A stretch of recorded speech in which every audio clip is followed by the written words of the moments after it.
People say the past is dead. They tell you that if you walk away and lock the door behind you, whatever happened in the dark stays in the dark. They're lying. If you are watching this alone right now, do me a favor. Look at the darkest corner of your room. Are you absolutely sure there's nothing looking back at you? I used to think I was safe too, until my great-uncle passed away and left me an inheritance that ruined my life.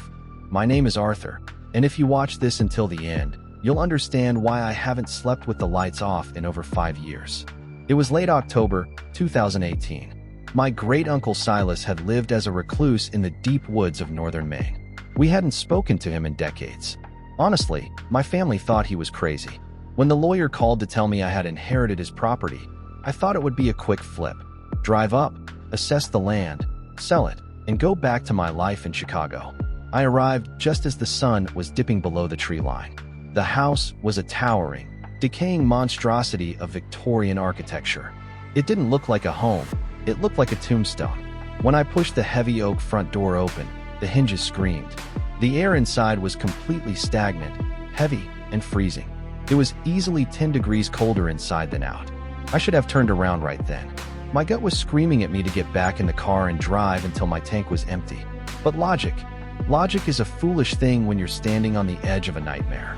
I decided to spend the night. That was the worst mistake of my life. Since the power had been cut for years, I relied on a heavy-duty flashlight. I was exploring the ground floor, checking for water damage, when I found his study. It was a mess. Papers thrown everywhere, books torn apart. But at the far end of the room, hidden behind a fallen bookshelf, was a door. It was smaller than the others, made of reinforced steel, and secured with 3 heavy padlocks. It was the door to the cellar. There was no reason for a cellar door to be fortified from the outside. But what really made my blood run cold was the smell. Seeping from underneath the crack of the door was the distinct, metallic scent of copper and rotting meat. I leaned in closer, my ear almost pressed against the cold steel. I stumbled backward, dropping my flashlight. The heavy thud echoed through the empty house. The scratching immediately stopped. I convinced myself it was raccoons. Just raccoons. But the terror in my chest told a different story. By 2 a.m., a severe storm had rolled in. I was lying in a sleeping bag in the living room, staring at the ceiling. The rain was deafening. Then, during a brief lull in the thunder, I heard it. I froze. I couldn't breathe. Every survival instinct told me to run out the front door into the storm. But I grabbed my flashlight, my hands shaking violently, and walked slowly toward the hallway. When I reached the study, my heart stopped. The 3 heavy padlocks were lying on the floor, snapped cleanly in half, and the steel cellar door was wide open, a gaping black hole leading down into the earth. And from that pitch-black abyss, I heard a voice. It wasn't a monster's voice. It sounded exactly like my mother. "Arthur, come down here, sweetie." My mother had been dead for 12 years. I was paralyzed. The voice called again, more urgent this time. I took one step down the concrete stairs, then another. The smell of rot was overwhelming now. When my flashlight beam finally hit the cellar floor, it didn't reveal boxes or old furniture.